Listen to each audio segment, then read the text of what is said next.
Hi. ஒருத்தவங்க comment பண்ணியிருந்தாங்க, "அக்கா ஏன்க்கா மாமா சோகமாக இருக்காங்கன்னு சொல்லிட்டு பைப் லைன் நோண்டியிருந்தாங்க. 3 நாளாக நோண்டுறதுக்கெலாம் நாங்கள் கூட்டு போகல. அவங்களால முடியாது, அது புதுசு அப்படின்னு சொல்லிட்டு மண் தள்ளுறதுக்காக தான் கூட்டு போனோம். ஆள் வச்சு தள்ளணும், அவங்களுக்கும் இவங்களும் வரேன்னு சொல்லியிருந்தாங்க. நான் கஷ்டப்படுறேன்னு சொல்லிட்டு வந்து தள்ள முடியல. அவங்களுக்கு இதான் புதுசுங்கிறதால முடியல. அவங்க முடியாமல் வந்து உட்காந்துருந்தாங்களா, அப்போ தான் ஒரு வீடியோ எடுத்து போட்டேன்னா அதனால் சோகமாக இருக்காங்க. வேறு ஒன்றும் இல்லைங்க. அது இந்த காலத்தில் போயிட்டு கையால் நோண்ட வச்சுட்டாங்கங்க பைப் லைன் வந்து. வீடியோ எடுக்கணும்னு பார்த்தேன், வீடியோ எடுக்க முடியல என்னால். டக்கு டக்குன்னு நோண்டணும்னு சொல்லிட்டாங்க.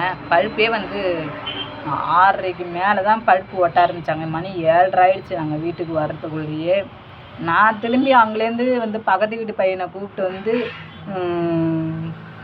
பஸ் ஸ்டாண்டில் விட சொல்லி நான் அதுக்கப்புறமா வந்தேங்க. ரொம்ப கஷ்டமாயிடுச்சு. உடம்புலாம் பயங்கரமான வலி எடுத்துச்சு. யாருமே இதுமாரி கையால் நோண்டவும் மாட்டாங்க. இப்போலாம் ஒரு பழுப்பு போடணுன்னாலே ஜேசிபி வச்சு தான் நோண்டி போடுவாங்க. ஜேசிபி வச்சு நாங்கள் நோண்டி போட்டுக்கிறோன்னு சொல்லி ஆன வரைக்கும் சொல்லி பார்த்தோம். எங்கள் பாப்பா வீட்டுக்காரர் நாங்கள்லாம் சொல்லி பார்த்தோம். கேட்கவே இல்லை.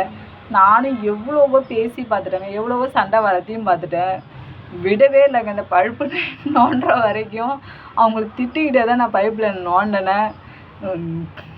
பேசவே அவங்கள பேசவே கூடாதுன்னு சொல்லிட்டேன். அந்த அளவுக்கு தான் பேசிக்கிட்டே நான் பைப்பில் நோண்டினேன்.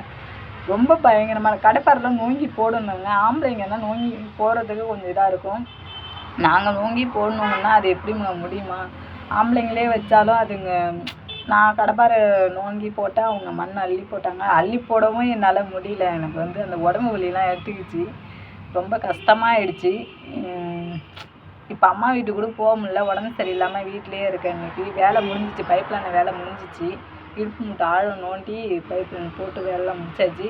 இனிமேல் ஏர் ஓட்டி நட வேண்டியதாங்க. அந்த மண்ணெல்லாம் உக்காந்ததுக்கு அப்புறம் பார்க்கும். அந்த ஏர் ஓட்டுறத அந்த இதெல்லாம் ஒரு வீடியோவாக எடுத்து போகிறேங்க. எங்கள் கொல்லையில் கொண்டு போய் கூப்பிட்டு வச்சுருக்கதை வச்சு.